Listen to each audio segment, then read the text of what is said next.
It's time for Twit This Week in Tech. What a great show we have. It's the experienced tech journalists this week. Mike Elgin, Larry Magid, Dwight Silverman join us. We'll talk about changing social media habits and maybe the end of the line for social media entirely. Messaging and why it needs to be standardized. The Galaxy S9, is it good enough? Is it not good enough? And is it even necessary? Plus Microsoft's fight over data privacy. It's all coming up next on Twit. Netcasts you love. From people you trust. This is Twit. Bandwidth for This Week in Tech is provided by CacheFly at CacheFly.com.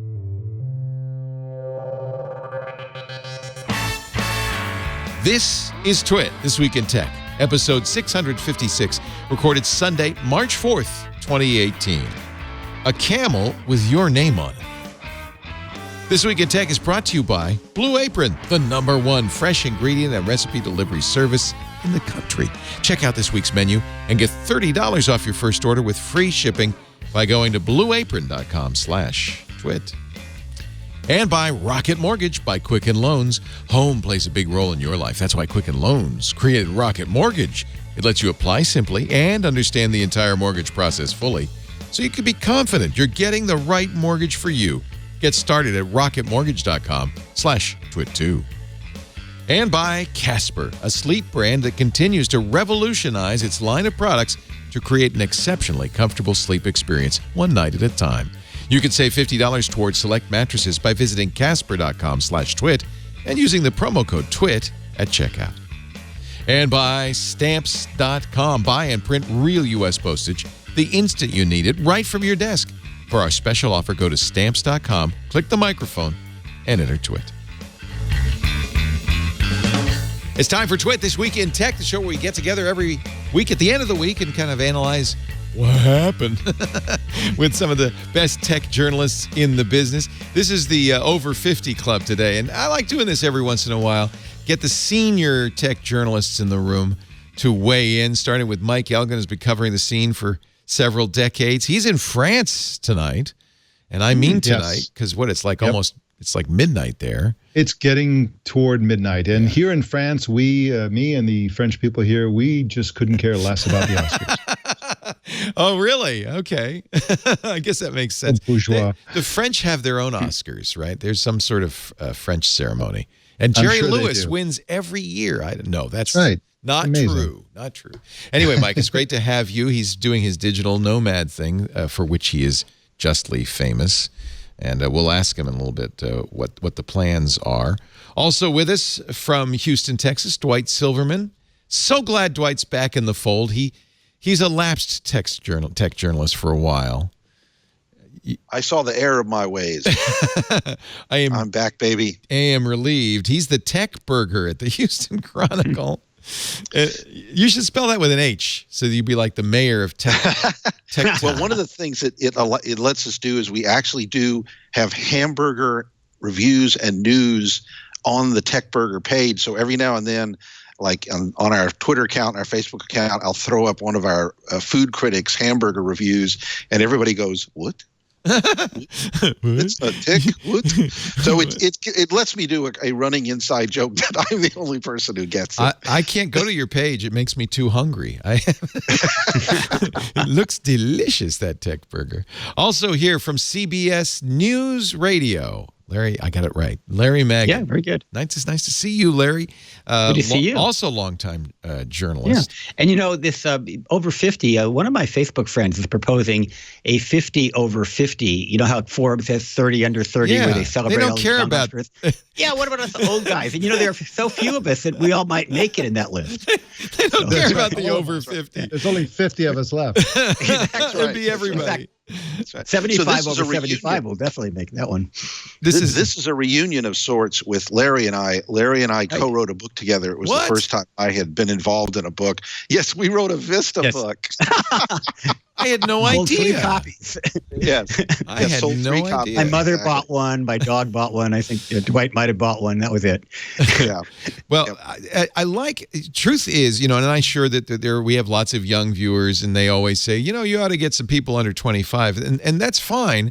And certainly people under 25 have a perspective on tech, but we've been around to watch it happen over the last few decades, and I think there is something of value there too, because I think you get some perspective. You don't jump when Snapchat releases glasses.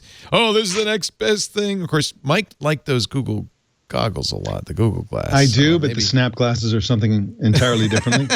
I do not like those. The kids these days with their glasses. Pew's Right. annual study of actually they do it all the time, but they've come out with their big findings about how young people use social media. I don't know if you guys saw these graphs that came out yesterday, but boy, it's a shocker and it's not a shocker. I'm going to go down to the YouTube because that's one that's really interesting. And it comes down to age, actually. Let me see if I can find it. It turns out, where's the breakdown by? Here it is. Social platforms: YouTube, Facebook, Snapchat, Instagram, and Twitter. Now let me explain it because it's kind of a complicated graph. The green dot is 50 plus. You and me. Us. Yep. Yep, the dark green. The dark blue is 18 to 24. And here is the gap. So, for instance, the percentage of U.S. adults in each age group who say they use YouTube, 94% of 18 to 24-year-olds. It's a little bit less for us old folks, 56%. 80%. Actually, the only place Facebook doesn't do well is with people in their 60s. Facebook is completely dominant. 80% of people between 18 and 50, 80% use Facebook. I think this doesn't say, but I think it's every day. Yeah. Snapchat, 78%. Instagram, 71%. There's just no question that there's a younger trending thing with everything but Facebook. And I think what this really says, I think what this actually doesn't say is that each sort of age group has its own go-to main source of information about the world. And I think that for older people, it's television still. Yep. And I think for younger people, it's YouTube for sure. And so you really see this when you start asking people who are 20, 22 or whatever, or younger about, everyday ordinary TV stars or movie stars or whatever. They don't necessarily know who those people are. But the YouTube stars, they have an encyclopedic knowledge about these personalities. And most of these names would be completely alien to all of us on this panel. You know what's interesting? I run Safer Internet Day every year, and we're always trying to get a YouTube star to, come and be a speaker. They charge as much for appearances as some of the Hollywood stars. I mean, these guys are, of course, hundreds. Sure, I'll come and speak for $100,000. And by the way, in the subject of use, if you go to the front page of connectsafely.org, you'll find I have an article called Teens and Social Media. It's a mixed bag. I had to go look at it. And part of that is taking on this psychologist, Jean Twenge. I don't know if you've covered that. yes, study we have. that- Yeah. And one of the things that she's shocked about is that as a result of social media, young people are having less sex, drinking less, and driving less, as if those are necessarily bad things, or that kids are doing that. But I basically have taken on this whole argument, and part of I'm basing it on is what's happening in Parkland, Florida. I mean, that's anecdotal. It's just a few key kids, but I am convinced that young people are more engaged than my generation was, and I come from a pretty engaged baby boomer generation, and not as socially isolated. And I have no idea how much sex they're having, but I don't.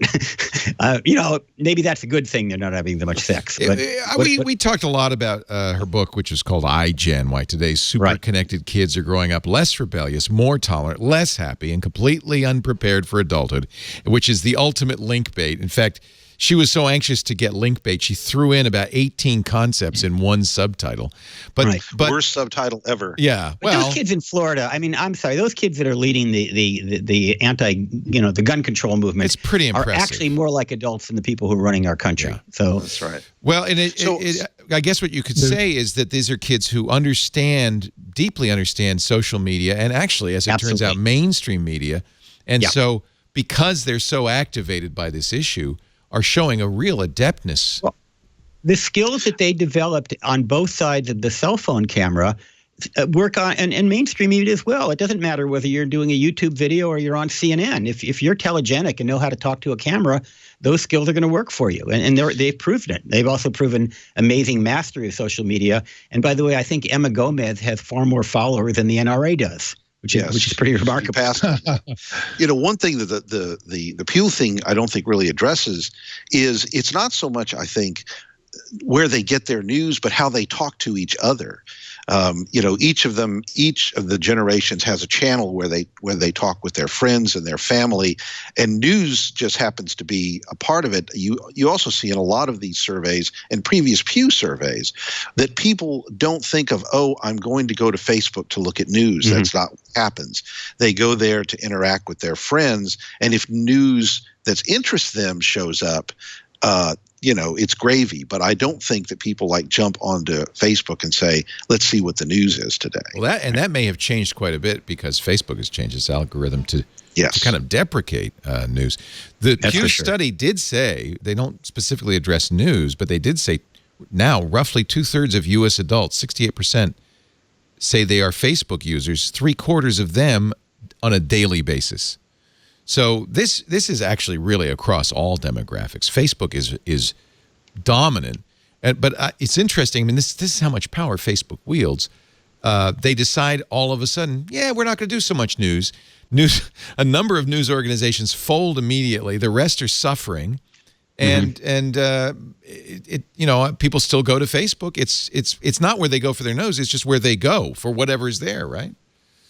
Yeah, there also has been a series of studies that have shown that search now is outperforming in terms of referrals to news sites. I saw that. Social media. Yeah. And we've seen that. We see that at the Chronicle. What's also interesting is that at the same time, actually on one day, Facebook said there'd be less news. And then the next day they said there'd be more local news. And we have seen some of that happening here as well. That was a Neiman Lab report that just recently, in fact, I think at the same time as this Pew report came out, showed that referral traffic from Facebook, and we knew this is becoming less important, but that's not all bad. Actually, I think they're talking about BuzzSumo here, which is a terrible name for an analytics company. Almost as bad as TechBurger. Yeah, but BuzzSumo doesn't invoke a lovely image of a juicy hamburger. That's right. It evokes an image of a cocaine-addled wrestler. I don't know what... So, in any event, according to BuzzSumo, look at the shares here, for instance, of New York Times content going up and up and up. Some of that, of course, is bolstered by the interest in politics in the last year. But and they're getting a lot of their links, as you said, not from social sharing sites, but in fact from search engines. Right. Mm-hmm. Which I find ironic because Rupert Murdoch is suing Google because he's complaining about the fact that they're linking to his sites, which I never understood since it brings people in. But so he's now suing because he launched. Why he's suing? He's complaining. He's complaining. Yeah. He launched the first shot by saying they ought to pay me. Right. I don't know. I mean, I love it when people link to my articles. That's the whole idea, isn't it? To get viewers. And we've seen examples in Europe where was it Germany or France where the publisher said no more. You can't link to us anymore. And it was Spain, and the readership plummeted. Exactly. And they said, "Oh, I'm sorry. Forget I said." Please link back to us. We want that. Here's the telling graph. The blue line is Google referral traffic.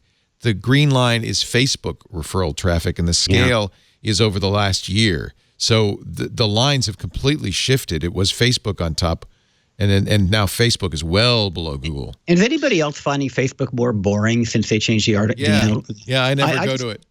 I mean, I just find I get seeing the same stories from the same people over and over again, and it's not as diverse as it was before. I liked all that link bait. Yeah, really. Well, I use Facebook primarily to keep up with my friends and people who are far away. I use it actually much less for news. And as soon as I go into it, I flip the feed so that it is chronological. Me too. As opposed to algorithm. Yeah. And then you see a lot more. The problem is it won't stick like that. I know. I always forget to do that. That is the annoying part of it, I think. So let's see. Should we talk more about social media use? Maybe there's some more tidbits in here. Well, we did see Facebook said I think it was at their quarterly results that they had a loss of 2 million users in the under 25 age group. So I think there is some erosion among the younger people, but they seem to be making that up with adults. So and also with Instagram, which they own. So it's like and that's the best strategy, isn't it? Right. Yeah, of course. Just buy some other things. And now they got Messenger Kids, so they can get even younger kids as part of the fold. Snapchat, 78% of 18 to 24-year-olds use Snapchat, 54% as soon as they go over 24. Although Snapchat has issues right now with its redesign and people not being happy about that. And Kylie Jenner. Jenner. Kylie Jenner's not happy about that. Pinterest, here's a surprise, more popular with women. Who'd have thunk? Really? Yeah, 41% of women say they use the site, 16% of men. Right. Never would have guessed. Never would have thought. Latin America, the number one area for WhatsApp. We knew that because when Brazil tried to shut down WhatsApp, there was practically a rebellion in the streets, and they brought it back within 24 hours. WhatsApp is the weirdest thing that where America is out of step with the rest of the world, because everyone in the world uses WhatsApp except Americans. And everywhere we go around the world, everyone's like, well, that's the primary way that people stay in touch with each other. And in the U.S., it's like, maybe some people use it, but almost nobody uses it as their primary means to stay connected to anyone. Is that purely economic because most cell phone plans have unlimited texting here, but not in other countries? I have no idea. Yeah. I have no idea why it is. And I think WhatsApp is big in Latin America and Europe, but not in Asia, where Line and WeChat totally are dominant. I know the most Americans I know that use it to communicate with people overseas. Yeah. They don't use it, they keep it handy, which, by the way, WhatsApp is also owned by Facebook. So. Right. Yeah. Right. I took them all off my phone because I don't want Facebook to get any additional data from me. I still have accounts, but I just don't use them on my phone. It's also because I was staying up late at night. Waking up in the middle of the night looking at Instagram is not a good habit. I know quite a few people who have taken all of these social apps off of their phone, and they now only use it on a computer. And that's a really interesting, I don't know how much of a trend that is, but I know quite a few people who've done it, and now you, Leo. Yeah.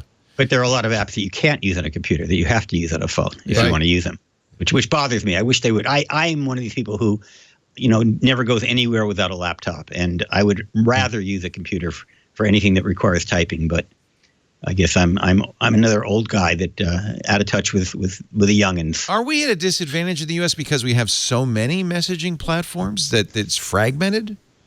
I find that a problem because you have to figure out the. I would love it if everybody would use Telegram, for instance. I love the platform. I would be very happy, but I can't use it I only use it with a handful of people who are on it. Imagine if back in the day when we were kids and you picked up the phone and you had to know what phone company the person on the other end was using in order to call them. You know what the analog is email. Remember in the early, you guys are all old enough to remember MCI mail and GE mail, and you couldn't email somebody across services, CompuServe, and so but then at some point, I can't remember exactly when it happened, once you could email everybody from any service, that completely changed email for the better. Well, you're bringing up an interesting pet peeve of mine, which is I think that the mobile world has set us back in a number of ways. I remember when every communication service has had its own piece of software, right? You wanted to go on Prodigy, you used the Prodigy software. You wanted to go on CompuServe, you used their software. And then there's this marvelous thing that came along called the World Wide Web, and suddenly every communication service we wanted was available on the same piece of software with a URL. Now in the mobile world, it's a separate app for everything you want to do. And so I actually think we've moved backwards in some ways. I completely agree. Even like newspapers, if I want to read the Washington Post. It's all siloed. We're back in the siloed. Yeah, one of the ways we've moved backwards is in advocacy, because back in the old days when IRC and AIM and all these different chat messaging services were incompatible, there was a lot of pressure by the using public for them to unite and figure out how to be cross-platform and so on. And you don't see that at all. Nobody's calling on Facebook to be compatible with Twitter and all these other social networks. And we should be. We should be trying to squeeze the social networks so that you can go to a single social network. I mean, remember that Facebook purchased, what was it, Friendster, Feedster, whatever it was, which was an attempt to unify different social networks. They bought it and killed it because the last thing they want is for people to be able to interact with multiple social networks all in one platform. Sure. I mean, there are ways your Twitter feed can show up on Facebook, but I don't know any way, for example, that maybe other people do, to exchange photographs between Instagram and Snapchat. And it seems to me you're right. You should just choose the platform you want to use rather than having to choose it based on what your friends are using. And that's actually, we studied some of these social media apps, and it's not the app that drives people to a particular platform. It's what their friends are using. And so if all your friends are on Snapchat, you're going to be on Snapchat, as opposed to just picking whatever platform you enjoy using. It's a challenging balance because another example here would be restaurant reservation apps. And I'm not advocating, by the way, somebody in the chat room said, you're advocating monopoly. No, quite the opposite. I'm advocating a standard. Right. Because if you had a standard, then you could use any app you liked better than any other app, but they'd be able to interoperate, much like email is. Travel arrangements. Yeah. I mean, Expedia, Orbitz, it doesn't matter. They all take you to the same database. Yeah, but that's because you're ordering from the same people ultimately. That's true. Right. But email is a better example. You can use any email client you want, but there's email standards, and that's how you interact with one another. Restaurant reservation. So here's the pros and cons. If you're a restaurant, there are other considerations like how much it costs, how much of your profits you have to give to them. That's one of the problems OpenTable has. A lot of restaurants hate OpenTable. But if you're a restaurant, you'd like to be on some digital reservation system. As a user, though, I have to figure out which system that restaurant uses. Some use Resi, some use OpenTable. They're more and more, and there's going to be this proliferation, and that makes all of them less useful. It hurts all of them. So there's an economic incentive for Apple and Google and Facebook to say use our product and none other, but at the same time you can get to unless you have dominance, it could hurt you in the long run because then nobody wins, right? And we were talking about generational differences in attitudes in terms of what people do. Our generation, we're a bunch of attention whores. We want to be able to reach everybody. Like we want a one-to-many megaphone to reach everybody. And that's why it's a problem for us that there's not a single platform where we can post and everybody on all our friends on Twitter, Facebook, Google+, Instagram, et cetera, can see that same post. That's a problem for us. But for young people, they don't want a megaphone. They don't want to they don't want one-to-many communication. They want to find a place where their 12 friends or 8 friends or whatever are there and just have this small group communication. In general, I'm generalizing. That's changing though, because you're seeing, for instance, somebody's pointing this out also in the chat room, that a lot of people are using the Snapchat filters, saving them and then posting them on Instagram, the competitor's platform. So I think young people even want. By the way, this show has turned into exactly what I thought it would, which is a bunch of old folks complaining about the kids today. Get off my lawn. But I do think young people, ultimately, I think everybody, if they can experience it, would want open platforms. Well, except for the companies who are profiting off closed platforms. Right. Well, we're complaining that we want interoperability, but you don't hear everybody else complaining about it. And which means that for them, it's working. Apple is kind of a good example of how it works. The closed, the walled garden, Apple's buy-in, where lock-in, where you end up having, I think probably the perfect example of this is the Messages app, where if you're talking to someone who's using an iPhone or an iDevice or a Mac, and you're texting at them using that, you have this pleasant blue. And then when you're talking to someone who is using an Android or some other device, it's this like ugly green. It's like, all right, it looks barbaric. Barbarians. And they make the video and pictures like lower quality, savages. Which is another problematic. Apple is but Apple's people, the king of ecosystem lock-in. They know exactly how to do it. But I would submit that that this is one, but I think there are other data points. The fact that people use Snapchat to create something and then save it on Instagram shows that even though they don't know to say the words open platform, that's really what people want. They want to use the right tool for the right job. They just don't know what to call it. because they've never experienced it. What I Nobody also wants the don't know is ecosystem Instagram. lock-in. What they also don't know is Instagram has the same filters. So and Well, they're using rapidly, the they're Snapchat stealing- filters. They're on stealing them Instagram. all. What it doesn't have, though, Snapchat really owns this face thing where you could put stuff on there. Yeah. Nobody does it better than Snapchat. Apple's trying to with Emoji. Actually, Messenger Samsung- Kids did a pretty good job on it. Did it?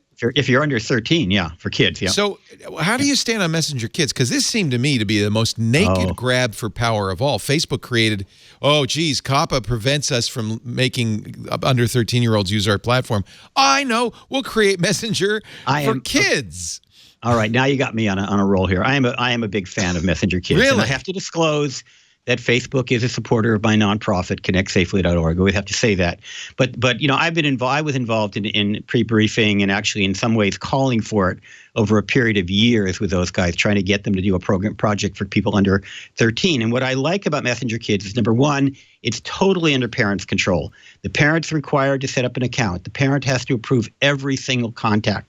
It is not a social media platform. It is a messaging platform designed so kids can talk to their family and other children. It has delightful, gifts and masks and other fun things you can do with it.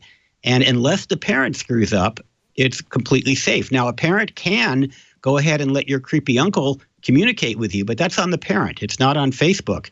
Facebook has given parents complete control. My and objection finally, is it's you a shouldn't get sandbox. kids on these messenger platforms at all. They're on it anyway. If you believe in that, then they shouldn't have devices. The fact is that millions and millions of young kids have devices. And once they get a device, they're going to find some kind of messaging platform to that's play true. with. And if it's not Facebook Kids, Messenger Kids, it's going to be Snapchat or Instagram where they shouldn't be.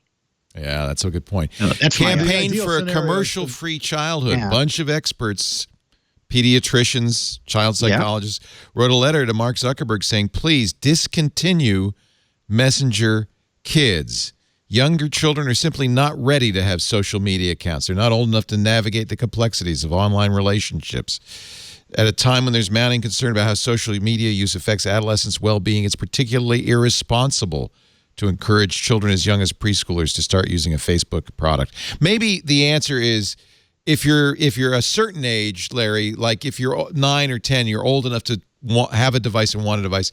Yes, but there's kids 5 years old using Facebook Messenger. Yeah, but I just came back from the Facebook Global Safety Summit in Washington. It was actually on Thursday, and we had pediatricians.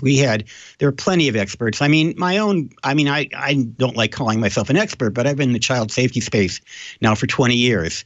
And there are plenty of people who would argue that Messenger Kids is a good thing. Now, like anything else, it has to be done with parental control. You can't let the kids spend too much time using the device. There's all sorts of things that parents need to do. But the mere fact that you're letting kids interact with their friends and their family, I don't know. I think that I just don't agree with these folks that are making a big play on this. I mean, they have a right to do it. And I've respectfully disagreed in several public forums, including on Larry'sWorld.com. Good. So. And then there's Vero.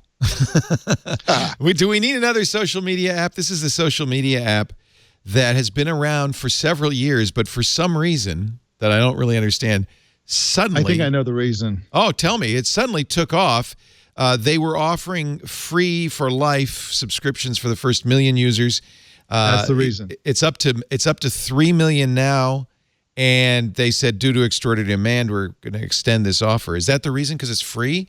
But at some point, it might not be. As it approached the 1 million, people are thinking, well, if this thing blows up and suddenly this is the social network Get on it now. It costs $20 a year for the rest of my life, might as well sign up. And those signups caused an avalanche of users, which caused some news reports, and people started discovering. So I really think it's nothing more than that. Now, they had so many problems with new signups that they actually extended the free for life thing. And I think they've solved their server issues. I've been using it for a week, and it seems to be fine.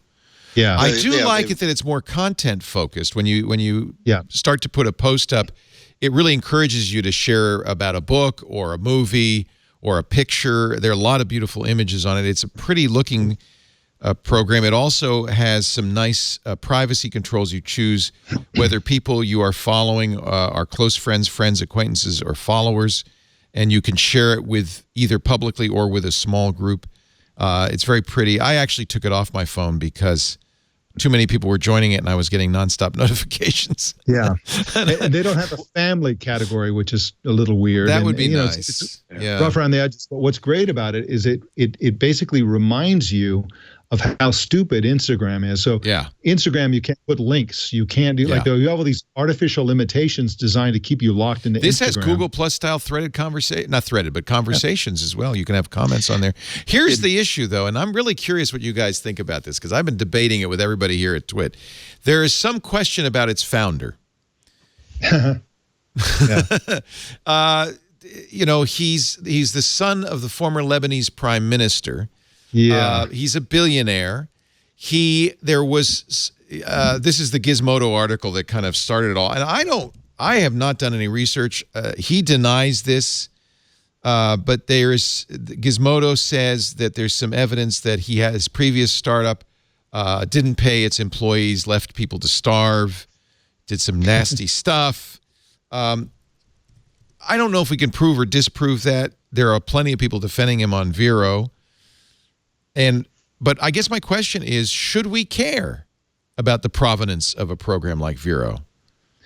Well, I think you don't want to enable somebody who has done bad things to do it again. I think that's the main concern. There are other issues with this too, and that is if you look at the terms of service, it gives them complete rights to do anything with any of the content that you upload in perpetuity.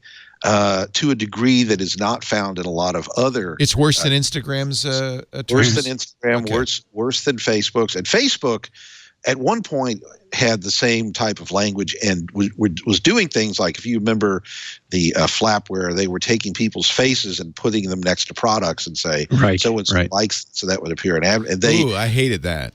Yeah, Vero, in theory, could do that based on the way this is worded. Okay. So that's something to be aware of. That's maybe that's more concerning tangible to me. Argument. Yes. And of course, there's another question: is do we need another social network? And will this be another example of a flash in the pan social network that everybody joins but nobody uses, and everybody goes back to Facebook and Twitter afterwards? Like Ello. Like Ello. Yeah. Yes. I mean, I can go on and on. Like Mastodon, which is the Twitter clone that everybody was excited about. Only if there's a backlash. I mean, we're going through a tech backlash now, and I don't think it's affected at least adult users of Facebook. But if this backlash gets to a point where people feel that Facebook is A, inundating us with too much advertising, or B, taking away our privacy, or C, putting us in the hands of Russian manipulators, then I could see some interest in people going off to a different type of platform that's less reliant on advertising and perhaps more reliant on a subscription basis. I don't think you're talking about hundreds of millions of users, but I could definitely see some people wanting to move into a premium service, being willing to pay for it in exchange for them at least having the sense that they're getting better privacy. I like the idea of advertising. What I don't like is algorithmic sorting. So what I want, which by the way, they say they don't do. Vero says we won't do that. This is a chronological timeline. Yeah. Right. But everyone else does it, and it's considered as sort of a technological advantage to be able to do that really well. But the problem is, what I want is to be able to follow people and get the things that they post. That's what I want, and it's like impossible to find something like that. They're always messing around with it and give me posts of people that I don't follow. They're taking away posts of people I do follow because their algorithms decide that I don't need to see it. I'm tired of that BS. What I'd like to see is like something like a BitTorrent or something, a distributed peer-to-peer, non-commercial social network where the data is distributed like BitTorrent is, but the interface is governed by some sort of open source thing, and just get away from these gigantic companies that are just making money hand over fist, manipulating our emotions and manipulating our relationships. So you think there's an opportunity for an alternate social network now that does it right, and that people would? No, I don't. I don't think there's an opportunity. That's just what he wants. That's just what he wants. Google Plus was going to be that, right?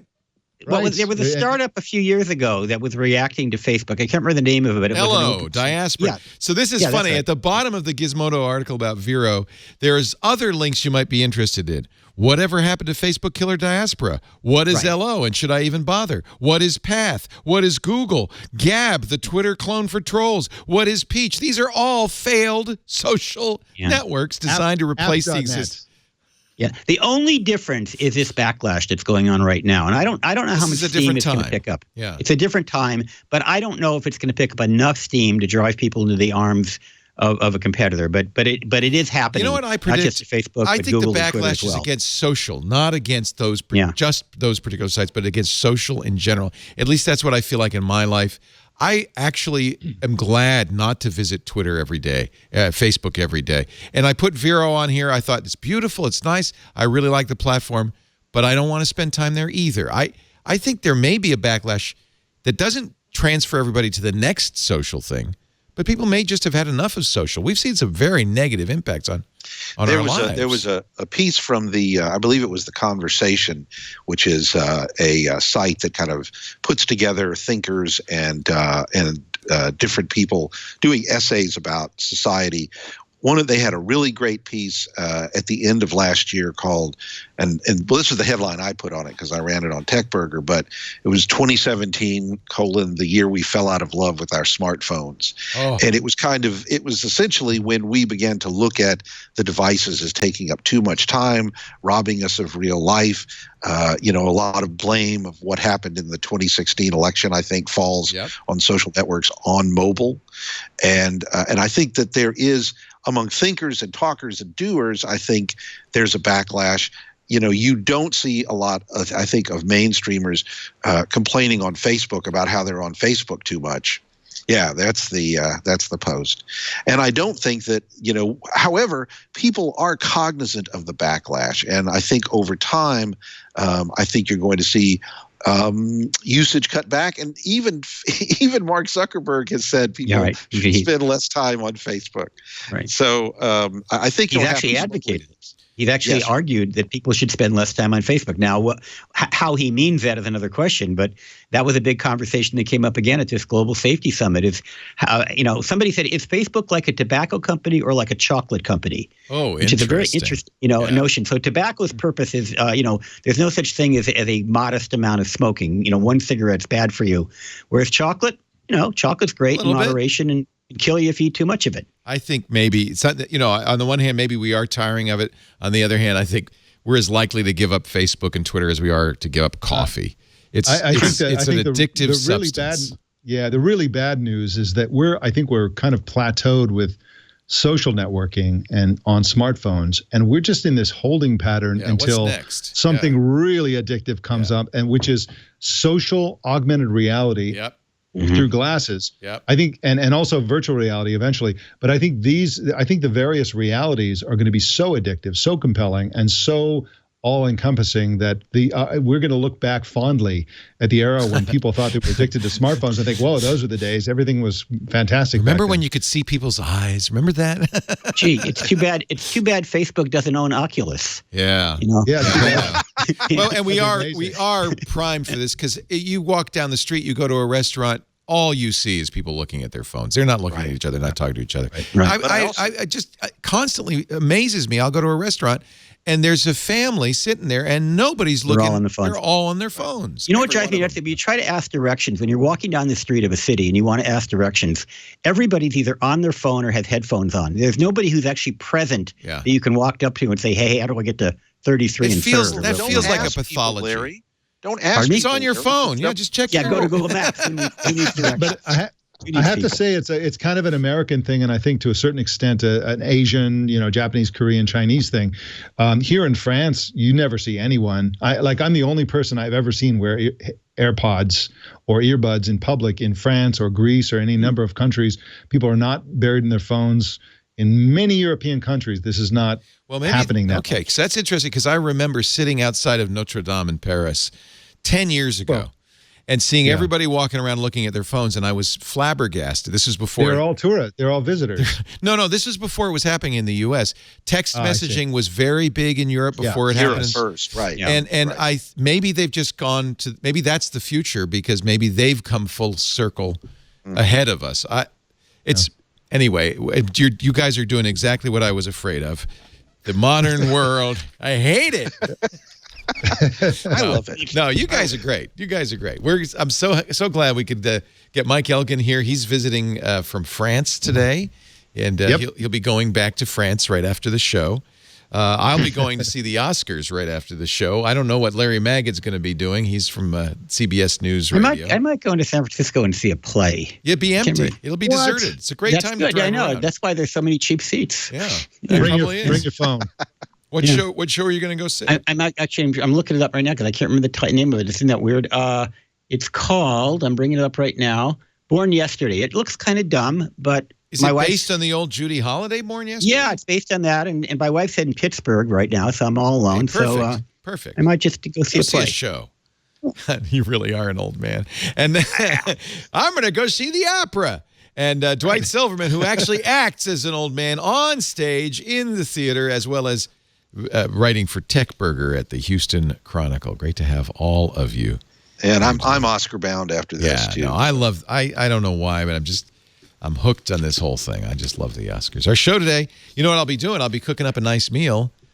We just got our Blue Apron on Wednesday, and there's some delicious... Told me that, I would have come in person. Come to it. You would invite me to yeah, Blue Apron's the #1 fresh ingredient and recipe delivery service in the country. Their mission to make incredible home cooking accessible to everyone. When you cook with Blue Apron, you're not just having burgers for dinner. You're making short rib burgers with a hoppy cheddar sauce on a pretzel bun. Or maybe you're having what we're having tonight, seared steaks and thyme pan sauce with mashed potatoes, green beans, and crispy shallots. You made it yourself. There's nothing like the food you make yourself. But you didn't have to shop for it. You didn't have to prep it. It came perfectly ready to cook with the recipe. You get 12 recipes every week you can choose from. Pick 2, 3, or 4, depending on what fits your schedule and your needs. They have programs for couples. And actually, we usually feed the 3 of us on the couples program. They also have family plans for families of 4 with more kid-friendly ingredients. Only non-GMO ingredients and meat with no added hormones. Look at what's on the menu. Some fabulous stuff. Quick bucatini with broccoli and pecorino cheese. Pan-fried chicken breast with sweet and tangy zucchini. You'll learn new ingredients, new recipes. And once you've cooked a Blue Apron recipe, this is what I found, I can cook it again. So I'm really broadening my repertoire. Sometimes I get in a rut, and Blue Apron just kicks you right out of it. Italian-style shrimp and sweet peppers. Actually, I think this is what we're cooking. Over fregola sarda pasta. Parmesan-crusted steaks with mashed potato and broccolis. You want to try it? I've got a great deal for you. Blue Apron's treating our listeners to $30 off your first order and free shipping. All you have to do is go to blueapron.com/twit. Check out this week's menu and get $30 off with free shipping. blueapron.com/twit. We love Blue Apron. It's a better way to cook. And we lost Dwight Silverman. He ran out the door to get a Tech Burger. But we'll get him back. Larry Maggid is here. Mike Elgin is here. Let's see. We were talking about social media and smartphones. Wall Street Journal had an interesting article, I think it was yesterday. Apparently, smartphone sales are starting to go down. Yep. Is it the price going up or the fact that people just don't feel like they need a new phone? I think it's the iPad problem. I think it's the tablet problem where phones are great. They last for a long time. The new features they're not compelling, are they? They're theoretically amazing, but they don't allow you to do anything differently, really. Yeah. And so people think, well, I'll just hang on to my phone for maybe 2 or 3 years instead of 1 or 2 years. Yeah, I think you're absolutely right. I mean, the improvements in the camera, which is, it's interesting watching the Galaxy S9 introduction. It was all about the camera, and undoubtedly it's a much better camera. But there's a limit. I mean, it's not the limit. It's like people are already pretty happy with their phones, pretty happy with the cameras in their phones. And to go out and spend close to $1,000, which is what one of these premium phones costs, even, Apple's the only one that actually got above $1,000, but they all approach that price. That's a big ticket item. It's like buying a new refrigerator. And why would you buy a new refrigerator if you didn't need one? One's still working? Yeah. Right. I haven't bought a refrigerator in years. Yeah. And there's so much else to buy. There are drones. There are like cameras. There are home automation things. Like the consumer electronics dollar is got. I buy a new drone every month. Who doesn't? I crash it every month. No, I've finally sworn off drones. I have finally crashed my last drone. I'm not buying any more drones. I did buy the S9, but I'm different because I have to review it. Right. It's interesting. DxOMark gave it its highest score ever. But because everybody looks at the top level number at DxO, Mark, 99, which bests the iPhone 10 and the Google Pixel 2 XL. But if you break it down, for instance, if you look at, and this is what I find very interesting, if you look at stills, the Pixel 2 XL is better. If you look at low light performance, the iPhone 10 might be better. It's a mixed bag. There isn't really a best phone anymore. You can't just use that. They all look good. They're all very good. And that's the point. Frankly, your Galaxy S6 is very good. Your iPhone 7 is very good. And so I think you're right. I think there's... The only thing that they haven't broken through is killer battery life. When I get a phone that says it's going to work for 5 days on a single charge, that'll get my attention. You know, Motorola, the Moto X Play was really amazing battery life, and I don't notice it sold particularly well. I'm not convinced that that's really what people want. Well, all other things have to be equal as well. Right. Yeah, Duracell So is actually coming out what's with interesting that about this, the decline in this is hold on, Dwight. Mike just said something that can't be true. Say that again.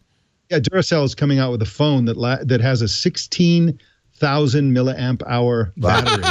They weigh 50 pounds. That's 4 times the Note 8. Energizer. I'm sorry, Energizer. Energizer. Yeah, it's gigantic, but the battery life is supposed to be like 5 or 6 days. So this will be the test of whether people. I'm with you. Just like you, I always say, if they'd only come out with a better battery. But I suspect that's not really driving. So if Energizer can sell this phone, by this product, It also has to be, you have to be able to carry it. I mean, is it portable or do you need a wheelbarrow? Yeah, that's going to be pretty heavy. So the irony of the drop in sales of this, and the decline of the market comes at a time when you no longer have the plans that are 2 years with subsidized pricing. People aren't spending as much, and I hear people complaining about the price, but ultimately most people aren't buying it outright. Apple and AT&T and Verizon all have their next plans that don't charge interest. So you're paying it per month, and when you quit paying for it, the hardware cost goes away, which was not the case with the subsidized things. And in theory, with the Apple plan, you could walk in every year and hand them your old phone and get the new phone, and you could have a new phone every year. And if you don't go up in tiers so that you're getting a fancier phone or one with more memory, the cost will be about the same per month. It's like leasing the phone. And I'm kind of surprised that hasn't offset some of these sales, because again, you could have, if you care, you could have the latest phone every year and it's not going to hurt your pocketbook that much. I'm surprised more people don't do that. Actually, I don't do it. If anybody should do it, I should. The other way to do it is to buy your own new phone and then sell your old phone. Right. And I haven't done the math to compare. And it's easy to do that. You go to Gazelle. Yeah, we Gazelle. They don't give you a lot, but they give you something. Yeah, no, that's what we do. We Gazelle them. If you're ambitious, you can go to eBay and sell it yourself. Right. That's a little more work, and you probably get a little more money. But yeah, that kind of subsidizes it. And I guess the reason I don't do the long-term leases, I'm worried about breaking the phone or damaging the phone. Plus, there are family members who get my hand-me-downs. Actually, there's also employees who get my hand-me-downs. So there's a ready market for the used handsets, and I have a lot. I get probably 4 or 5 used handsets a year because I'm trying all the phones. DisplayMate, like the S9, they said it's the closest thing to a perfect screen they've ever seen. They said it's better than any other screen, including your 4K HDR screen.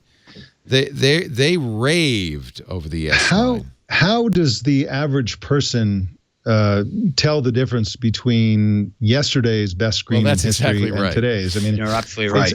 Right. They all look fantastic. All high-end phones in the last 2 or 3 years look absolutely breathtaking. So Hewlett-Packard loaned me 2 laptops that were identical, except for one had an ultra-high definition display and the other one had a full definition display. And the only negative side is that the ultra definition was more expensive and didn't get as much battery life. Yeah. Now, when I look at them together, right side by side, I can tell the difference. But the moment I put away the ultra high def and walk around and look at the one with the regular one, it looks terrific to me.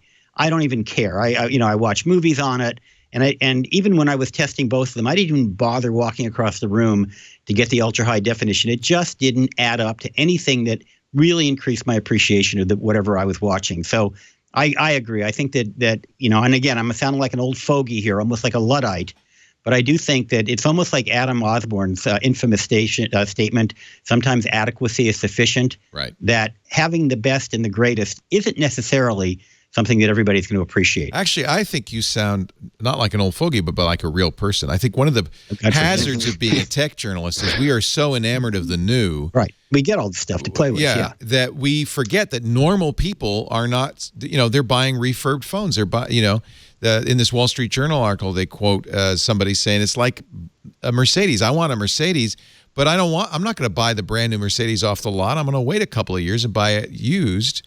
And then I'll be driving a Mercedes. It'll just be 2 years old Mercedes. They think that that's what's happening with Except phones. for, I think, but the irony is in cars, and this is the whole other program, that actually is where the innovation is taking place. And I'm thinking the next time I get a car, I might lease it because unlike the past, I used to keep my cars for 10 years. But now, 10 years from now, today's cars are going to seem really old-fashioned. Right. Lisa wouldn't let me buy this Tesla outright because she was right, by the way, shortly after I took delivery of the Model 10. The Model X, I'm sorry. Wait a minute, it's iPhone 10 and Model X. The Model X. This thing. They came out with a completely new platform, and my car was obsolete literally a month after I took But delivery. if you lease it, but fortunately you released it. Yeah. And so I'll then, begin to. So this is the kind of ad copy that a company would drool over from DisplayMate. This Galaxy S9 display performance sets many new display performance records, including absolute color accuracy that is visually indistinguishable from perfect, and almost certainly considerably better than your existing smartphone, your living room 4K Ultra HD TV, your tablet, your laptop, and computer monitor. In other words, it's their highest ever A+ grade. And you're exactly right, Mike. Everybody goes, hey, that's really cool. And what's wrong with this one? Or actually, and when they come out with the next one, what are they going to tell us about the screen then? Oh, that one was perfecter terrible. than perfect. Perfecter. But I, for one of the reasons I got into this business is because I do want to see what they mean, and I want that phone because then I could say this is the perfectest display ever made. It's perfecter. Yeah. That's just my particular. It sounds like Donald Trump is writing the ad copy. Perfecter. Here. It's even better than perfect. Believe me. One disappointment in tech. Good article came out today in Motherboard and with part of Vice. Motherboard does great work. Carl Bodie writing. 8 years later, Google Fiber, a faint echo of the disruption we were promised. Here's an example of something that we thought 8 years ago was going to change the way we got internet, and it turns out that Google's pretty much backed off. They went through several CEOs. The CEO now comes from the cable industry. They've stopped expanding. They've stopped adding cities. There are fewer than 100,000 subscribers to Google Fiber TV, which is the TV service riding on top of this. Part of it, though, you can blame on the current incumbents who have so much clout, as we know, in Congress and state legislatures. They were able to keep Google from using their utility poles. They were locked out. Yeah. I thought you were going to say because the current incumbents are also offering, in some cases, gigabit internet. They're doing and that brings up the same issue we were talking about display. So I don't have gigabit internet. I have 200 megabit you have internet. Plenty.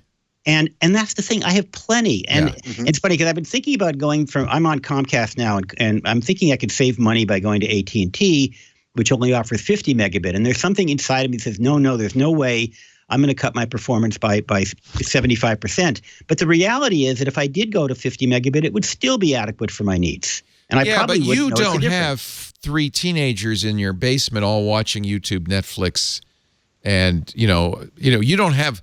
There are houses not simultaneously. No. Yeah, there are plenty of households where there are 4 or 5 heavy users all at once. Right. Yeah.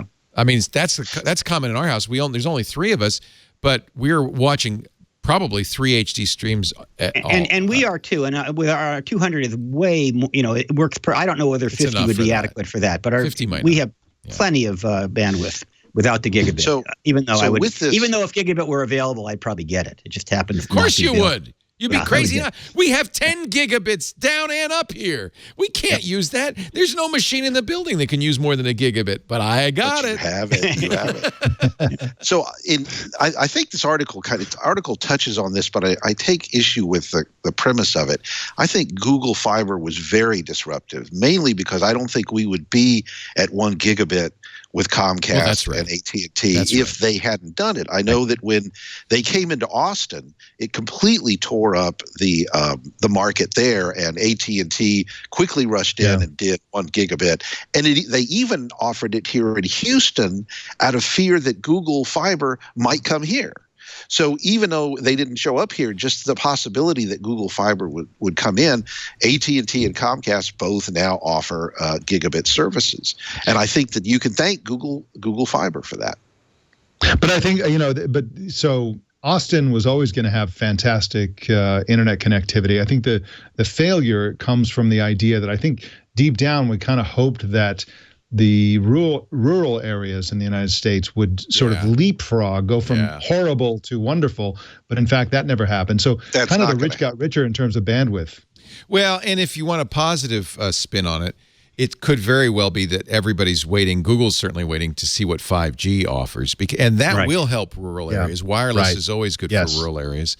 You don't have to trench. You don't have to put anything on poles. You could just beam it into the area. Do you think that 5G will actually take the place of wired internet? Do you think that a significant number of people will use 5G at home instead of their wired broadband? No, you don't. Your question has there's two answers. The first answer is, what is 5G and when the hell is it going to happen? And is it going to happen as they promised? Remember what they promised with LTE. Remember what they promised with 3G. Remember what they but if 5G lives up to its promise, one of the promises of 5G is that you would essentially be using a wireless connection that's as fast as a local hard drive. Exactly. Which would totally change your thinking. I just ordered the first Windows on ARM laptop from HP. It should be coming in a couple of weeks. It's overpriced. It's the HP Envy X2. It's $1,000. But it has a Qualcomm gigabit chip in it. It has LTE. It's £1.50. It has 120 gigs of storage. It doesn't have much storage, but it has 22-hour battery life, they claim, and that's one of the reasons I bought it, to see if it does. That is interesting. Not maybe so much now, but what if 5G comes along and now suddenly you're, no matter where you are, operating at full speed with a total connection. That could be life-changing, but I don't know if it's going to happen. 5G is just a marketing term. Well, it also depends on pricing and whether they're going to charge you whether they're going to charge you for data and how much. I mean, that could have a huge impact. Somebody in the chat room, Twisted Mister, says that that Windows on ARM HP is going to cost you an arm and a leg. It is $9.99, which is a little pricey for 4 gigs of RAM and 128 gigs. On the other hand, it's cheaper than my laptop, and it's a heck of a lot lighter. There's two things. It's really light. It's really portable. It comes with a pen. It comes with a keypad. So $1,000 is maybe not as horrible as it sounds. But the main reason I'm getting it, I want to see what the battery life is, and I want to see if it's usable. A Snapdragon 835, is that as usable as, say, an Intel Core M processor? Is it more? Is it less? I plan to bring this one to Japan with me. This will be my travel laptop. And the small hard drive or the small SSD seems like a deficit, but actually you don't need to have all of your data with you all of the time. It's more than enough. Yeah. It's more than enough for your software and your operating system and whatever data you're working with. Well, it has a micro SD card slot, so I'm going to put on 20 gig. Yeah, you can add then. Yeah, sure. I'll put another drive. So I don't think that 5G is going to be the savior for rural users. I think you still have to get the infrastructure. You have to put the transmitters out there. They won't put the transmitters out there unless they think they have an economic incentive to do so. There'll be enough people who will buy it. And there's the issue of getting the backhaul to match that hard drive speed. Yep. And so it's the same promises as made before, but unless the economics are there, it's not going to get into the rural areas. But it does solve the last mile problem. It does solve that problem of actually having to run a wire to your house, which in theory, LTE was supposed to solve that too, and it did not. And WiMAX was. I remember how excited we were about WiMAX. Suddenly, this is going to wire the rural areas. Now, WiMAX did have one advantage. It worked over long distances.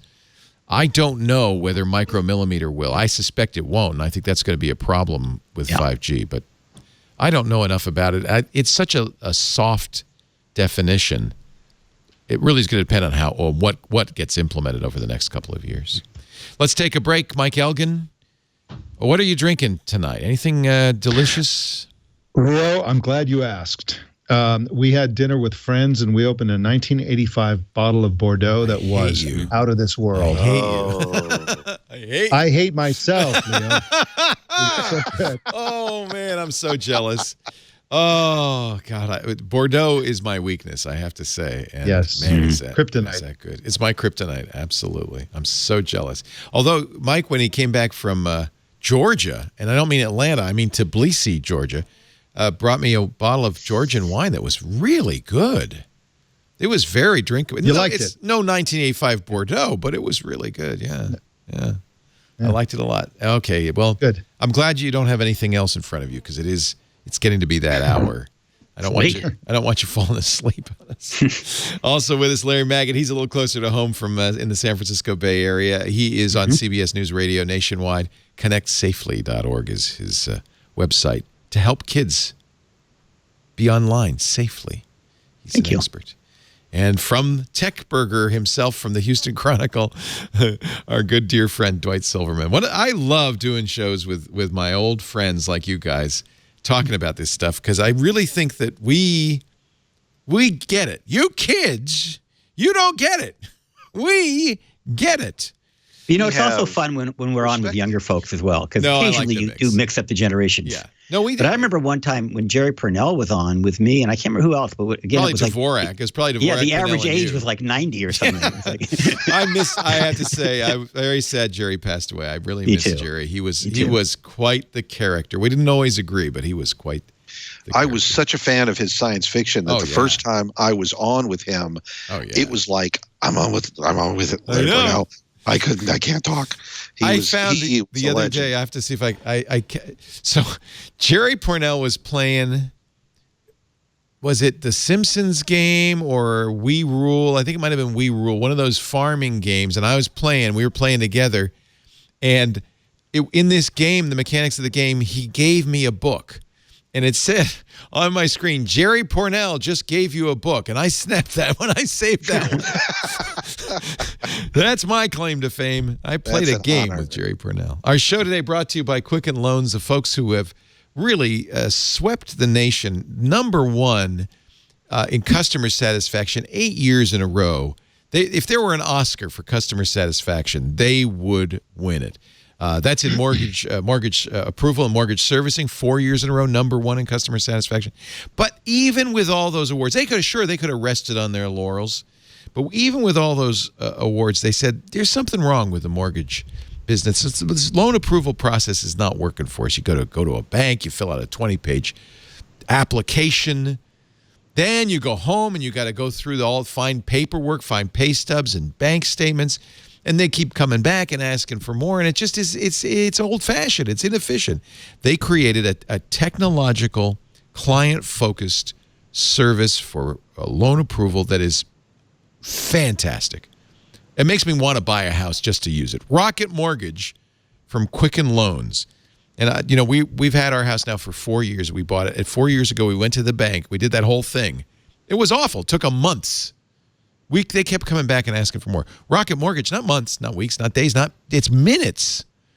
Here's what you do. You go to Quicken Loans website for Rocket Mortgage, which is actually, it used to be Quicken Loans. Now rocketmortgage.com/twit2. You go to rocketmortgage.com/twit2.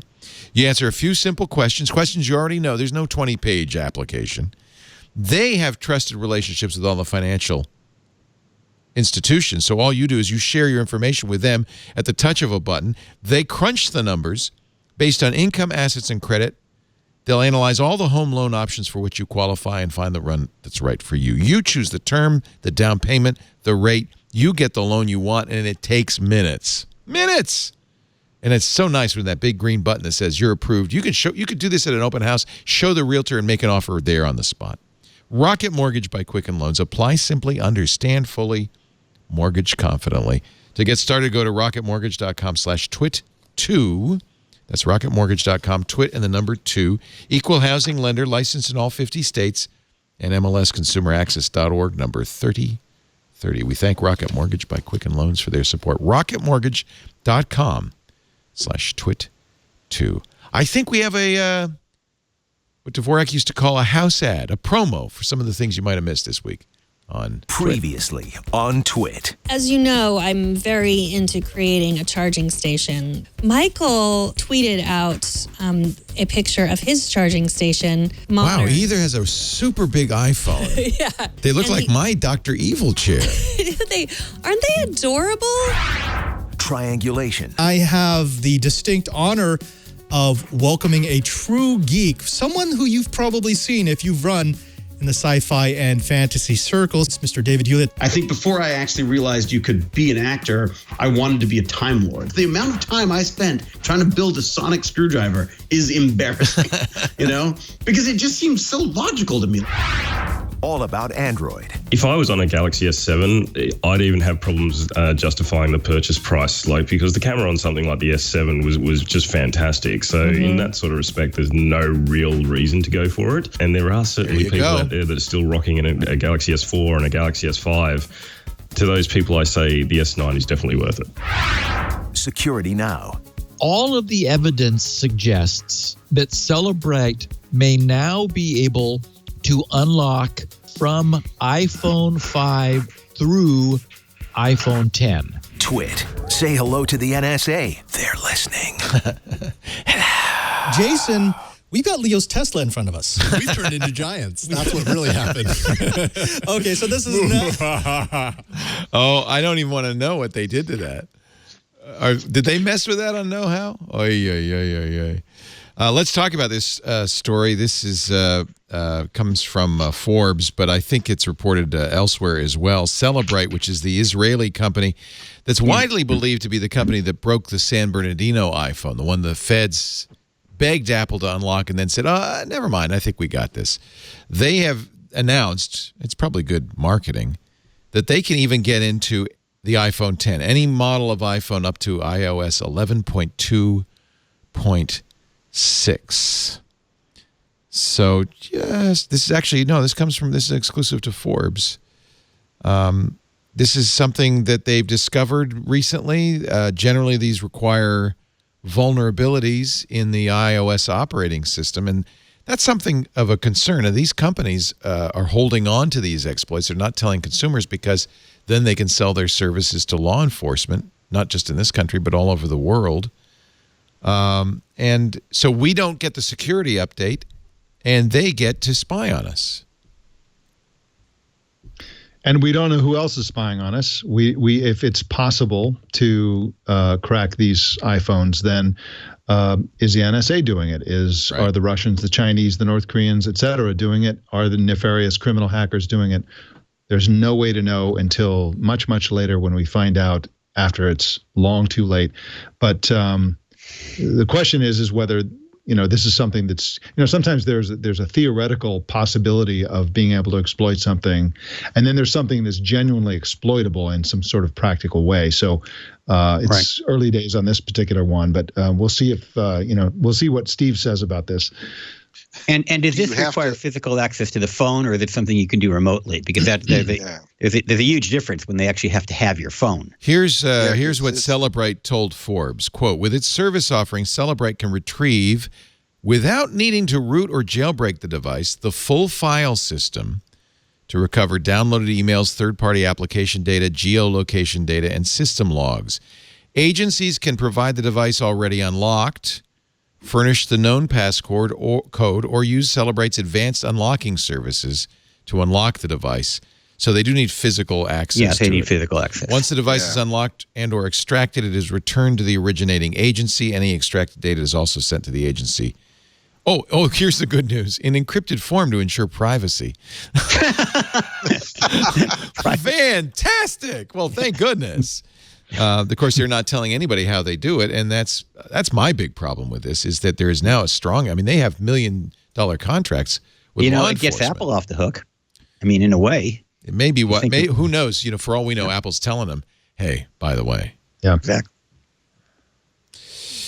Okay, it just makes me mad, that's all. It just makes me mad. You know, I had a call. This is something maybe you guys want to address. I had a call today from a young woman who had a gaming machine, and it was an older machine that she built with an Asus motherboard that was a few years old, and it had not been patched for Spectre and Meltdown. And she said, I can't get a motherboard update from Asus, so it won't be patched, so I'm not using it. Mm. And I said, oh my goodness, use it. Right. I don't, have we oversold some of these security flaws? Yeah. You know, it's funny because I have a new machine which has a BIOS update, and I'm not applying the BIOS update for fear that it might patch Spectre, because I'm a little nervous about what that's going to do to my system. If it's going to slow it down, yeah, they're going to, the bug. So I actually think that in some cases the cure is worse than the disease. I mean, yes, there is a risk, but with all the risks that are out there, I'm not convinced that the Spectre risk is as ominous as some people fear it is, and I'm actually more worried about my machine not working properly if I apply the patch. Well, and there are fixes at the operating system and at the browser level. That's and what so I even told if her. she doesn't That's exactly what I told her. Yeah. So she's missing one part of the overall patch.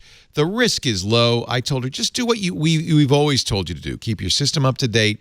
Don't download software from strangers. Don't run programs you didn't specifically go out to get. And my new advice, which I am really pushing, is install as few programs as you can in general on any device. We all do this. I have hundreds of apps on my phone, most of which I will never use. Everything you put on your computer, whether it's a phone, a tablet, or a desktop, potentially opens exploits, opens holes, affects reliability. It doesn't just waste space.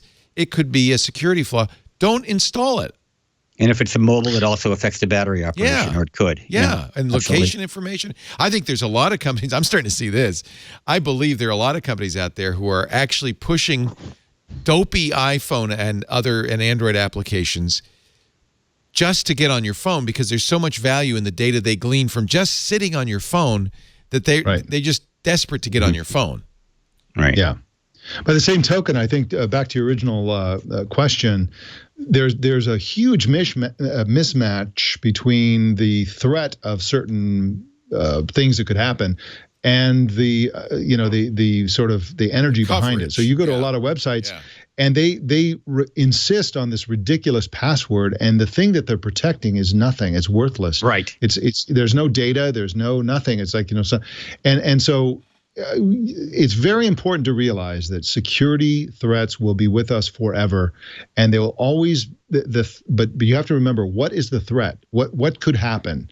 And if the worst thing that could happen is that somebody reads your subscription to the Wall Street Journal, then you don't need Fort Knox security to secure that account. Right. And my Wall Street Journal password is a lot less secure than my banking password for that reason. I mean, and the other thing is, and this is an issue, pardon me, this is an issue in the internet safety field also, is understanding the difference between prevalence and severity.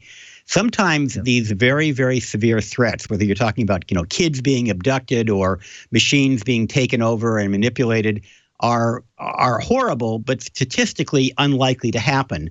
So often we worry about the wrong threats. And so it's really important to kind of think through before you take any extraordinary effort to protect yourself.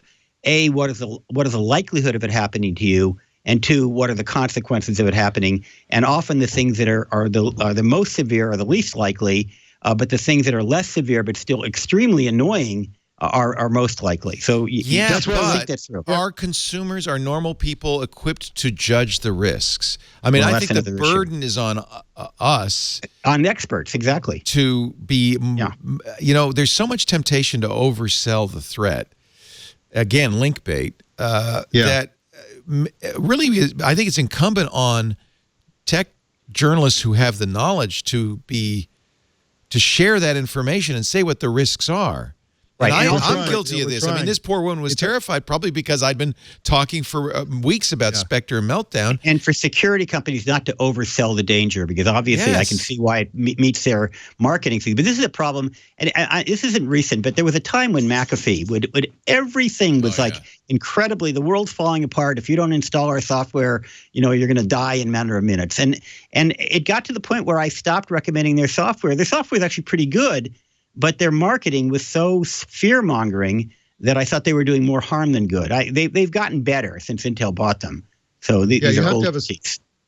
Yeah, but you're right. You're absolutely right, Larry. You have to have a sense of probability. That's why I always fly with a bomb, because the chances there could be two bombs on a plane are infinitesimal. Okay, he's making that up. You used to fly. You're on the watch you don't list. fly anymore. By the way, Intel sold McAfee last year, didn't they? Oh, they sold it. They spun it out, and it was Intel Security. They've rebranded it because the McAfee brand is such a strong brand. Especially the man himself. Yes. Why they renamed it? I guess because it's not Intel anymore. They renamed it McAfee. Wow. Real quickly, actually, let's take a break, and then I want to talk about Amazon, because there's a lot of Amazon in the news, including a big purchase. And the fact that Amazon paid 0 taxes last year. 0 U.S. income taxes. Did they make any money? I think they did. Our show today brought to you by My Mattress. I tell you, the more I learn about health, the more I realize that how you sleep is maybe one of the most important things for your health. It's not just about whether you feel rested in the morning. It literally affects illness, everything. And having a comfortable mattress that sleeps cool, that helps you get a good night's sleep, is so important. I sleep on a Casper. Casper is an online retailer of premium mattresses for a fraction of the cost. They revolutionized, I think this is safe to say, they completely transformed the mattress industry. They saw a real problem in the mattress industry, massive markups and middlemen, mattress stores that weren't doing people any good. And they said, you know, if we sell direct, if we eliminate the costs of resellers and showrooms and we sell direct to customers, not only can we cut the cost, but we can give customers a better experience. So what they did is they made a great mattress. They sell it directly to you, and you, by the way, free shipping and free returns if you don't like it in the U.S. and in Canada and in the UK. You sleep on this mattress, and they give you 100 nights. You get 100 nights. So you can try it. You can see, really, if this mattress works for you. And if at any time in that first 100 nights you don't like it, you call them. They come and get it, and they refund you every penny. So there's absolutely no risk. This is a better way. This is the revolution. There are a lot of copycats, but Casper's the original. The original Casper mattress combines multiple supportive memory foams for a sleep surface. Go look at the website with just the right sink, just the right bounce. Its breathable design means you sleep cool, and even in the winter, that's important. You know, you got the heat on and everything. You don't want to be hot in bed. You want to sleep cool. And they don't say this in their ad copy, but I'm going to say this. I've had mattresses I've had to air out for weeks. They just smelled funny, like the factory. The Casper mattress, it came out of the box, and it's a surprisingly small box. It goes, whoosh, opens up. I didn't have to air it out at all. It smelled fabulous. It's comfortable. Casper is amazing. The highest environmental production standards. They're made in the USA, and you can get a Casper mattress right now and save $50 on select mattresses when you go to casper.com/twit. Casper.com/twit. Use the promo code at checkout for $50 off select mattresses. Terms and conditions apply. Casper is CASPER.com/twit with the promo code TWIT to save $50. One of these days, as a publicity stunt, Leo, you should do the entire show from bed. DJ, I will. Guests, like John and Yoko. Right. Oh yeah, we could all get in Lisa bed. and Leo will all be king size beds that would fit the entire all the guests. We have a Casper King, and it's pretty spacious. It really we could all four fit in that. Yeah, that'd be fun. Do it. We could sing. Everybody's talking about techism. A little John Lennon reference there for you kids. Right. Amazon earned billions in 2017, paid no U.S. taxes. According to CNN Money, not only is Jeff Bezos the richest person of all time, but he made $5 billion in his company made $5 billion in 2017, no taxes. Not illegal. Not illegal. This is just more of that, you know. As Donald Trump would say, smart. Yeah, it's just smart. Right. They actually paid taxes in previous years, but what's your tax rate? My tax rate is close to 40, maybe 50%. They paid at 11.4%, even though they had profits of $8.2 billion. Anyway, I don't want to set people up for jealousy, but there's amazing what you can do with money like that. Like, for instance, buy Ring, and that's what they did this week. We don't know exactly how much. Initially, we thought it was $1 billion. Now I'm seeing from Recode numbers closer to 1.2 to 1.4 billion dollars. Now, Ring is a sponsor. We should mention we do Ring ads all the time. I take some responsibility for Ring's success. I will get zero of this money, but I'm happy for Jamie and his team because that's really nice. Here's the question: why? Amazon Key. Well, but they already have Key, right? They tried to buy August. Yeah. That fell through. In fact, August was pretty pissed off. They feel like that Amazon found out how everything worked and then said, okay, well, never mind. And they built shortly thereafter, they built the Key system, which allows an Amazon delivery person. This expands on that. Into your house. There's a camera. There's a lock. They can open the lock. The camera watches them while they put the package in the door and they leave. Is that available in Houston? Have you tried it? Yes, it is available. I have not tried it. I know somebody who has it, and they love it. We have a real problem in Houston, as in a lot of other places, with people stealing packages. I believe Houston is the place, I think it is, where the guy invented the box where you pick it up and a shotgun shell goes off in the box and scares the person. Yes. Only in Texas, my friend, and Florida and some states. But that is but it's such an issue here that the guy loves it. He doesn't mind at all. And I just could not do that. There's just no way I would allow that. And I couldn't do it. My dog would bite the guy, so that would be a problem. Well, then my other problem is that it's the Amazon Logistics, which I don't know what it's like in Houston, but in Amazon Logistics in Petaluma is some person that not in a uniform in a normal car, because they kind of do it like Uber, where they list deliveries that they have, and somebody says, okay, I'll do those. And so to me, that's like somebody off the street coming in my house. Yeah. Now, I don't have the problem with packages getting stolen because I have a Ring video doorbell. So maybe that's I don't know. So is that why they bought it? They want to replace Key with Ring? Or expand those services. I think it ties in. I think it ties in with the whole ecosystem for both. I mean, when you look at Amazon, Google, and Apple are all competing to own your home and have as many devices in your home as possible. And I think it ties in with the Echo. And I'm sure that they will continue to find ways to integrate it. I suspect they're already integrated to some extent. But it's Amazon really having a really robust offering of home devices. And I think they're going to have more of them.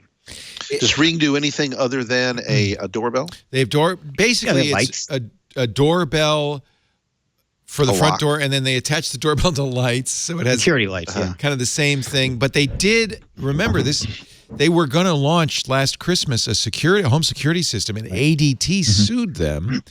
And I think that lawsuit's over. In fact, my understanding is shortly before Amazon bought them, Ring settled for a larger amount than they were agreed. They suddenly said, okay, here's $25 million. And the ADT suit went away. So they have now on their page, they are selling their home security system. Are they currently integrated to Alexa in any way? Yes, totally. Yeah, that's what I figured they would be. Yeah. So everything, that actually... Everything is. Correct, everything is. That doesn't give them an exclusive by any means. No, but it means that they can add value. Theory. Yeah.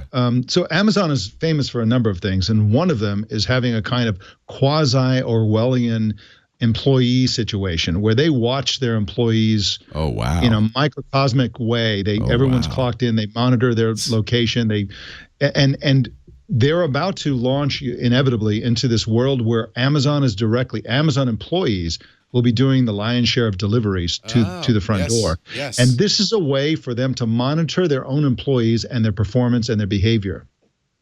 Interesting. Wow. But you have to have so many of those Rings installed. Not everybody's going to put those in there. And what about that sense? The privacy? So if I have a Ring in my house, does Amazon have the right to look at the video? Okay. That my Ring is recording? This is something that I've been kind of pursuing recently. I've asked Amazon several times pointed questions about exactly what they do in terms of, do they listen when they're not listening to the keywords, and are they doing experiments where they have Alexa doing things that people don't necessarily expect? And whenever I ask those questions, they just stop interacting with me. They don't answer them. And that doesn't mean that they're doing those things. It doesn't mean anything nefarious, but it does mean that they have not answered those questions yet. That's so odd. I've read their terms of service. There's nothing in the terms of service that I can find that prohibits them from monitoring video feeds, listening in through Amazon, doing any of these things. And I think it's an underexplored area. We have this black box that we're putting in every house.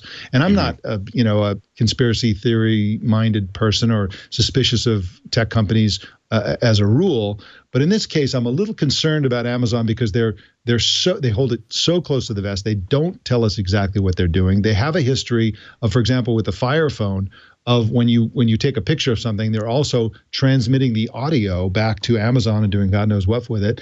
So I don't think they've earned our trust yet. They're not transparent enough yet, and I think that it behooves those of us in the media to keep pushing them to find out exactly what their intentions are, what they do, what they don't do, and it's especially urgent now that they have all these Ring video doorbells. Mm-hmm. You know, it's funny because my Echo will sometimes talk to me even though I don't say the word. Oh, that happens all the time. It's because it's listening. like, You're watching TV, right? Or or hear something else and it thinks you're saying the word. So does my Google Home, though. All of these. I apologize for saying that word on your show because I'm sure that millions of Echoes just got activated when I said it. So you know what? You know, it's only a problem if you're listening to the show on your Echo, because then it stops the show and says, "What do you want?" And so that's a little annoying. But other than that, these things happen. You know what? We actually bloop it out of the downloaded version. So it's only people watching live that get bit by that. But isn't that's something we've decided to start doing? Bloop it out. And here's a weird thing that may surprise some of your listeners. Yeah. But I actually travel with both my Echo and also my Ring video doorbell. I travel with both of these. They're two of the most important things that I travel with. Yeah, everywhere we go, we plug in the Echo. We have music, we have information, weather reports. So you're not so worried about the privacy implications that you don't use it? No. I'm not. And how do you hook up a doorbell? Are you renting a place or are you in a hotel? Where are you that you can hook up a doorbell? I use mounting putty and I put it outside the door. I connect it to the Wi-Fi, and everywhere I go. It's got a 1-year battery in it. Some of them. And so you don't have to worry about powering it. You could just. I'm going to find out where he's staying and go steal his doorbell. Yeah. Just held on with mounting putty. Yeah. That's right. You have to pull hard. That's really interesting, Mike. I know you thought it was a good product for Airbnb renters. Everyone involved in renting Airbnb should be using this. It's just a fantastic. So the biggest thing. So we've stayed in a lot of countries that are not necessarily safe, and when you're in an Airbnb, everyone in the neighborhood knows you're a foreigner with expensive equipment and all this stuff, and so it's kind of a little bit, you get kind of nervous. And with a Ring video doorbell, you come back to the house before you go in. You check to see if anyone has gone in, right? And you can see, nobody's gone in, and you walk in with confidence. Oh, that's really nice. That's a great reason to do that. I don't have a ring, but I have a Vivid system, and so if somebody comes to my door, I'll get a notice saying somebody's at your door. But by the time I get to look at them, they're usually gone because of the delay. Do you find that you actually can often see the person in real time and interact with them before they actually leave? Absolutely. Yeah, I do it all the time. It's instantaneous almost. Maybe mine has worse latency. There's about 10 seconds, 5 to 10 seconds latency in worst case. But that's enough usually to catch the people wait at the door, but they ring the doorbell, they wait 10 seconds. Yeah, no, my latency I think is about 30 seconds. So that's good to know. Yeah. No, they've done it right, and I mean that's why Amazon bought them. But Amazon doesn't need to push the envelope. They're doing great. They don't have to take chances with people's privacy. They don't even have to make acquisitions of cameras if that makes people nervous. Now, I'm not a CEO, and I never will be, so I don't maybe understand business. But why would Jeff Bezos take chances like that? Why? I mean, why their whole business model is based on algorithmically determined sort of behavioral models. So they, if you think about what they track and what they do on the Amazon website, and even when you go beyond the website, whether they go where they figure out where you're going, what you're doing, how long the mouse hovers over this. Does that mean you're interested? They're upset. And look at their grocery store, Amazon Go. This is not about a convenient grocery store. This is about a physical brick and mortar grocery store that has the kind of behavioral data that their website has. And so they're obsessed with understanding what people do. And a camera is by far the most valuable sensor for figuring out what's happening in general with human behavior. They can see who's coming, who's going, what time, how long, all this stuff that's happening. And so it's all, they're like Google. It's all about the data. It's about big data and how you can plug in artificial intelligence to get information that enables you to be more competitive in everything you do. 10 years from now, they're going to take pictures of your grocery bags as you walk in the house and figure out where you're buying your groceries and make sure that they're underbidding. Wow.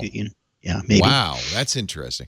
10 years from now, we're going to look back and regret that we weren't more proactive in fighting the growth of Amazon and Google and Facebook. Are we? Do you think so? I don't know. I don't think so. I think things change and happen so quickly that Google and Facebook and Amazon in 10 years may not be what they are now, and there may be somebody else we have to worry about fighting. Okay.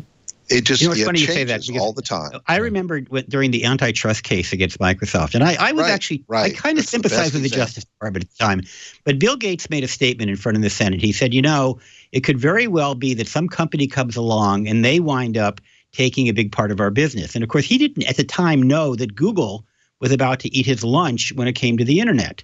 And it turned out to be true. Not that Microsoft failed as a company; it's doing fine. But certainly in the area that we were all worried about in the late 90s, which was their Internet Explorer and what they were going to do online, it turned out that they didn't dominate. This other company came around and dominated. And maybe it's fortunate that our legal system wasn't able to do what it tried to do, because it turns out that market forces were even better. Well, but there was an article last Sunday in the Times, Charles Duhigg writing about Google, said Google wouldn't exist if the DOJ hadn't gone after Microsoft. Not so much because Microsoft DOJ shut Microsoft down, but just that Microsoft got cautious. They started looking over their shoulders, that was enough to open the door for Google. Otherwise, Microsoft might have persisted with Explorer and Bing. But Google had better products. I mean, I think Google won in the marketplace. I agree. They had a great early search engine, way back. And now I think Google's getting cautious because of all of the antitrust stuff in Europe and so on. Sure. You can feel the wind being taken out of their sails. They seem less aggressive, much more cautious about getting into things that involve privacy and so on. So I think the same thing is happening to them. I guess you reach a certain size and you just can't be as scrappy and aggressive as you were when you were a startup. The GDPR, which is this global data privacy thing out of Europe, general privacy thing out of Europe, is kicking in, I think, in May. And that's going to have a huge impact on all these companies. I don't know if you've done a show about that. We've talked a lot about it, absolutely. It's a huge issue. There's a real division among our panelists about whether this is going to be a disaster for the internet or something much needed for the internet. And I'm go back and forth, but I'm starting to kind of head over on we do need some protections. And since the U.S. seems to not want to do this, it's good at least that Europe's paying attention to this. I'm not sure I agree with all of the legal action. No, you got it right. Europe doesn't always get it right, but they're well intentioned, and at least they are. Somebody's got to pay attention to this, because the FTC sure as heck isn't, and the FCC, of course, isn't. And then there's always the argument. Well, and I think Dwight, you were kind of making this. This stuff changes so fast. Innovation will win. You don't have to worry. Technology, the business cycle is so rapid that you just let it happen. Well, just look at how ridiculous it is now to think back and think that everybody was worried about Internet Explorer. Yeah. On the other hand, a lot of damage can be done very quickly. So, I mean, you could argue that for the President of the United States, don't worry, 7 years from now it'll be gone. But, what happens during those 4 or 7 years? So I think it's worth taking a look at it. I mean, actually, I've been kind of one of the biggest opponents of regulation and very concerned about the dangers of regulation. But I'm actually beginning to think that we are entering a period where the government has to be smart about it. Unfortunately, it won't, and that's the last group I would. The two words I would not combine: is government smart and government, especially when it comes to technology. That's the problem. And yet, I'm not anti-government because there's no one else going to do it.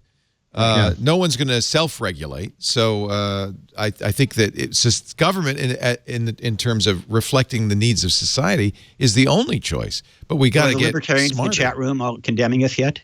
Oh, but that's the debate, and we have this debate all the time, and I am not even sure which way to go. Yeah, I remember the late John Perry Barlow telling me when the net neutrality issue was hot and heavy, where they were trying to convince Tom Wheeler at the FCC to invoke Title II regulation. He said, even at the EFF, at the board meetings, we tussle with this. On the one hand, we hate the idea of government intervention in the internet. On the other hand, we know the internet needs protection, and there doesn't seem to be a straightforward, easy answer. Right. Actually, the Supreme Court right now is weighing a Microsoft dispute with the Department of Justice. Yep. This has more to do with where your data is stored. Fascinating. Yeah, it is a fascinating story. The argument is over data stored in Ireland right now, stored on Microsoft servers in Dublin. It's a drug trafficking case, an Irish criminal suspect using Microsoft, I presume Hotmail or Outlook to store his mail. The DOJ wanted it. Lower court said, well, you can't have it. It's in Ireland.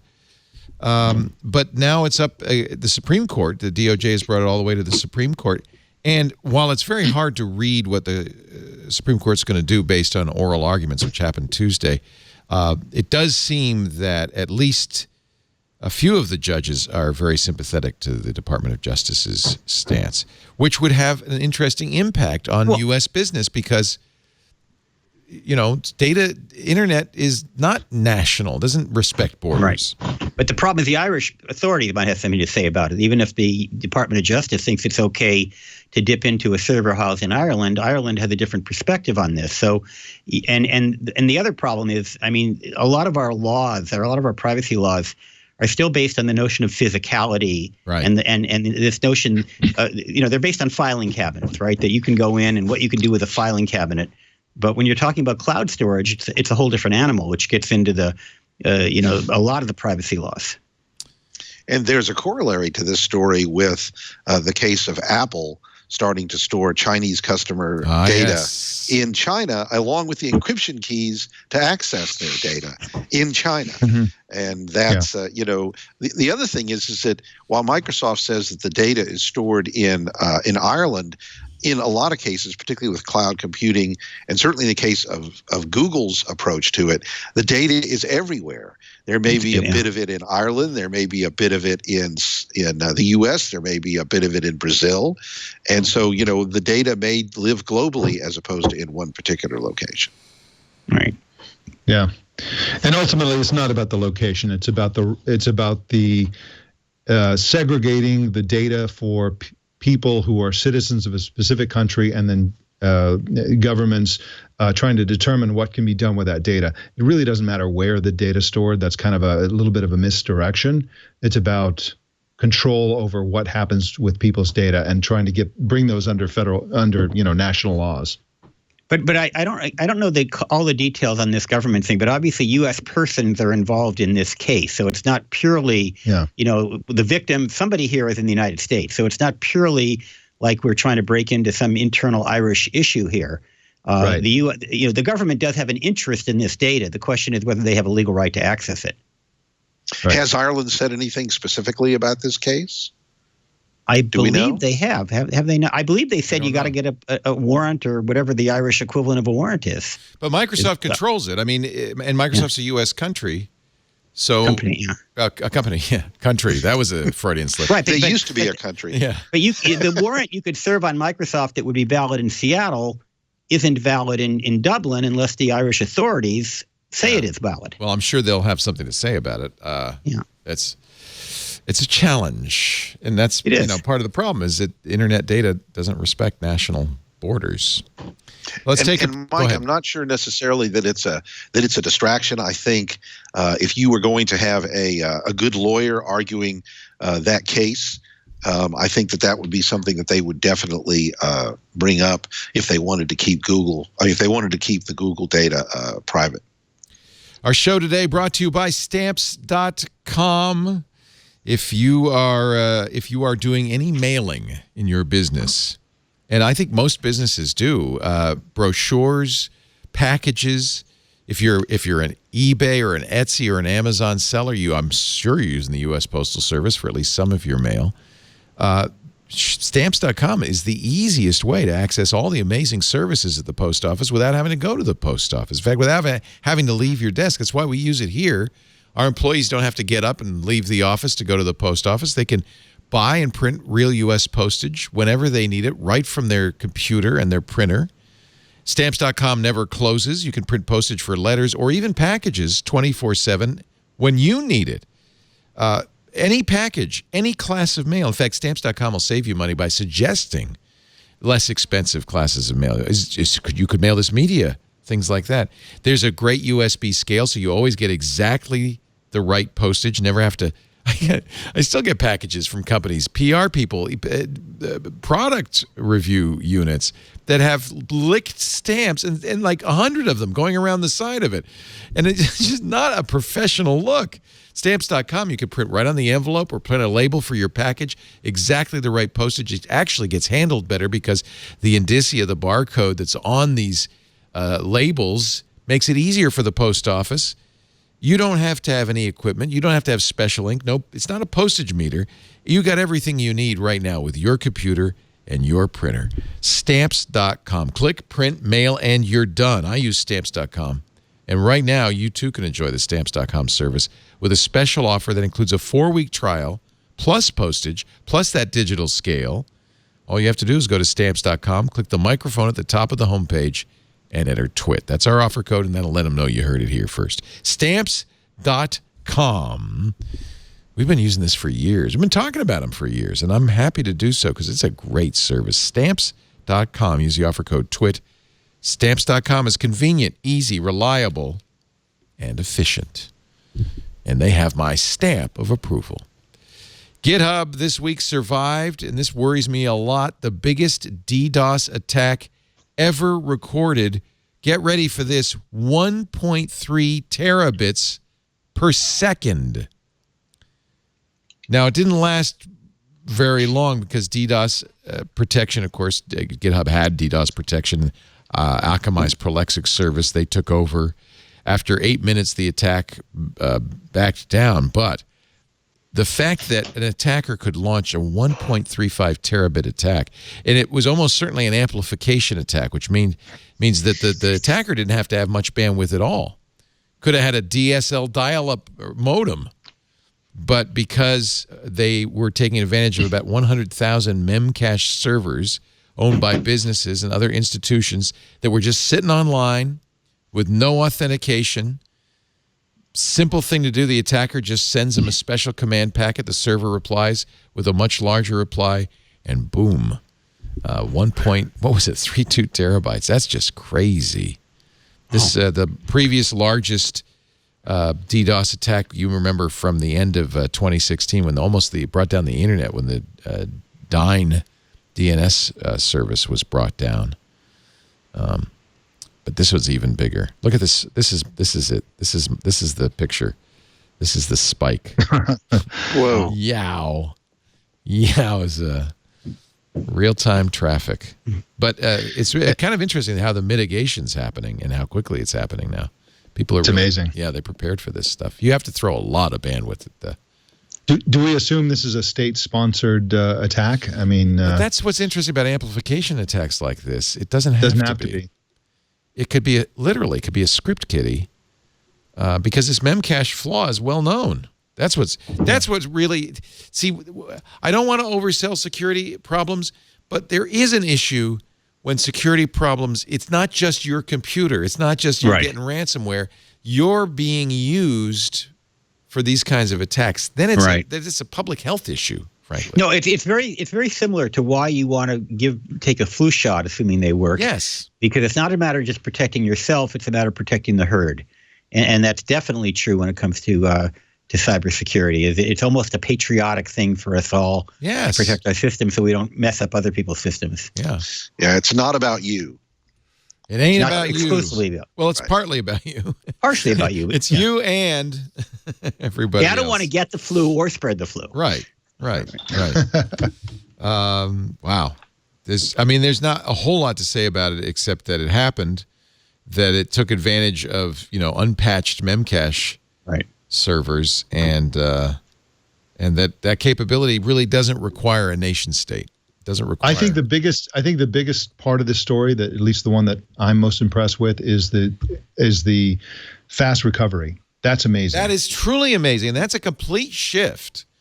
And it just shows that people are now prepared and they're ready. And there are services like Akamai, our great friends and former sponsors at, now I can't remember the name, John Graham Cummings' company. Hey man, buy another ad and we'll remember the name. Yeah, if they only bought some. Actually, they are back on, so I should remember the names. Cloudflare, of course. Cloudflare. Cloudflare. Yes. How could I forget? Cloudflare. You know what I want to forget? The Emoji Movie. Now I know the Oscars are coming up, and we're going to wrap up because I know you all want to see the Oscars. But I don't think this is a spoiler to tell you that according to the Razzies, the Emoji Movie was the worst film of 2018, winning 4 Razzie Awards. And any movie that has Patrick Stewart as Talking Pooh. Ooh. Ooh. Yeah. The Golden Raspberry Awards. You got to give him credit for even taking that. At the very I least. think he must have, British actors will take anything, right? But That's right, particularly if there's poo involved. I think he must have just said, "Oh, this would be fun. Let's do it." Ladies and gentlemen, we all want to go home early because I have a Blue Apron to cook and a Oscars ceremony to watch. I got a play to watch. You got a play to go see in San Francisco. Larry Magid, great to have you. Connect Safely. Is it .org or .com? I always ask. .org, although they both work. Officially .org. Okay, they both work. Always a pleasure to have you, Larry. Of course, you hear him all the time, every day on CBS News Radio all over the country. And a good friend and stalwart companion. Thank you. Enjoy your play. Thank you. I will. Yes. Mike Elgin has wine waiting, I'm sure, or at least a comfortable bed. Or both. Or both. They go together. I always get sleepy when I have Bordeaux. I thank you so much for being here, Mike. Your travels will take you next to Italy, you said? That's right. But right now we're in Provence, getting ready for the Provence experience. So if you want to come to Provence and join us, go to gastronomad.net and sign up and come and join us. There's still room in the Provence. There's still room. Yep. And, 2 slots left. I can't wait to do. We're gonna do one of these soon, but you're doing all over the world. And what happens is you stay. You all stay together, right? You have a That's place. Right. There's cooking involved. There's eating involved. There's wine. We make wine, then we taste wine. Then we make cheese, and we taste cheese. In Provence, we're in this big, beautiful old house, completely surrounded by lavender fields. It's just going to be amazing. Does it have anything to do with tech, or are you a completely different? Nothing. Moved on, huh? No, Great, no. good. Leave your phones. Leave your phone in L.A., Larry. It's all about food and Provence and French culture and French people. We have a lot of friends here, actually, so we're going to actually be interacting with some of our food visionary friends. It's going to be fantastic. So the Provence experience. You're looking really good, by the way. I hate him. Doing well for you. I hate him. He gets better looking, thinner. That Mediterranean diet, huh? Yes, it's that's the Spartan right. Exactly. diet. It's the Spartan diet. You have to ask about the Spartan diet. The Provence experience is end of June, early July this year. The Prosecco experience is coming up in May. That's the next one. Ooh, Prosecco experience. Hey, man. We know how to pick them. Yep. Morocco in 2018. That sounds so much fun. Mexico City. Ooh. I think we're going to do Mexico City. Put us down for Morocco in April of next year. I really Absolutely. We got a camel with your name on it. When is the Mexico City experience? That's in late December. So we're going to be there over the new year. Oh, and that's let me just tell you, that would be cool. Mike's wife Amira is literally, without question, the best cook I've ever met. She had us eating a dessert that blew my mind, and then I found out it was made out of butternut squash. She is amazing. She's a genius. She's a genius. She is. That's absolutely true. So please check these out. Barcelona, Yeah. September. Oh, that was the first one. That's what fun. We already did that one. Yeah, Yep. that's. Check it out, gastronomad. Yeah, in the meantime, I'm still writing about tech. Ugh. I know. I'm jealous. I know. I'm See, jealous. this guy figured it all out. Really? At least Dwight's writing about tech burgers. That's right. That's right. I got them combined. You'll find him at HoustonChronicle.com/techburger. We're glad to have you back in the fold. Good to be back, and great to be back with Larry and Mike, particularly Larry, because we probably will never write another book together again. But those are some great. Now, how did you do that? You don't want to do another Vista book together? We could sell 4 copies. Vista Memories. That's right. That would be a book. No, Larry actually had started it, and you had like some health issues, right? And couldn't finish the whole thing yourself. You know, the funny thing is, you wrote a book. I was thinking about you just yesterday. You wrote a book after the book we did together about switching from Windows to Mac. Well, the one I wrote afterwards was about running Windows. I want to write a book about switching from Mac to Windows. Maybe you. There's a market. There's a market. I think there will be. Yeah. That's how you know we're old, because we've all written computer books. Exactly. That's right. Yeah. What a terrible idea. Maybe I won't write that book. Well, the problem with Dead Trees is it takes so damn long to print them up. That's right. True. I think Ed Bott and Paul is about the only one still left making Paul them. Thurrott's Right? still writing them. Yeah. David Pogue's still writing them. Oh, he's still Pogue, writing them. yes. Yeah. Yes. Yeah, but they've figured it out, I guess. They must have a formula. Or they I was offered DOS for Dummies, and I turned it down because I didn't like the title. It sold 8 million copies. Little did you know, Larry. I too. I hate the I dummies. I thought you're demeaning your readers. Why would you say that? That's exactly. I turned down. Mac McCarthy asked me to write it. I turned him down. It sold 8 million copies. I wrote the Little PC book instead, which did okay. Which was a great book. Well, it was enough to make a down payment on the house. If I had brought in DOS for Dummies, I could have bought several Palo Alto houses back then. But so be it. It's okay. We all have stories like that, Larry. Yeah, that's right. Thank you all for being here. We do normally we did a little early this week, but normally we do at 3 p.m. Pacific, 6 p.m. Eastern Time, 2300 UTC on a Sunday afternoon, evening. It's always a great way to cap your week. And if I suspect some people watch live at twit.tv/live. If you do that, join us in the chat room at irc.twit.tv. Most people, though, and this has turned out, and it was completely by accident back in 2005 when I launched this show, turns out people like to download podcasts Sunday night, Monday morning for their commute in on Monday. And I know that's how a lot of you listen, so you'll find it at twit.tv, like all our shows, on-demand audio and video. If you have a TV in your car, I guess, or you're on one of them fancy Uber, metro train kind of things, you can watch us. And you can subscribe in your favorite podcatcher. That's probably the best way. And don't forget, we can also be heard on all of the voice-activated devices. There's different syntax for all of them. But in general, you just ask it to listen to This Week in Tech or any of our shows, and you'll get the most recent episode. And I think more and more that's how people are going to be listening. It's just even in the easy. car going forward. You know, I have the Roav Viva I do too. Amazon Echo in my car. It's fantastic. I listen to audiobooks. I love it. Yep. And you can ask for podcasts by name. It's In fantastic. fact, I actually was going to cancel my satellite radio until they made me such a great deal to keep it. I decided to keep it, but if they hadn't lowered the price, I would have canceled my satellite radio. They are the kings of hard sell. Oh yes. Yes. You cannot cancel Sirius XM. They just harass you to death. But they'll get it down to a pretty good price if you. That's good. I didn't know that. Yeah, because who needs satellite radio? You got. You don't need it anymore. You don't need that. No, the only reason I had it was a user interface, but now that I can use my voice, that's not an issue. Your voice is the best user interface. Exactly. Yep. Thank you, everybody, for joining us. We'll see you next time. Another Twit is in the can. Bye-bye. Doing the Twit.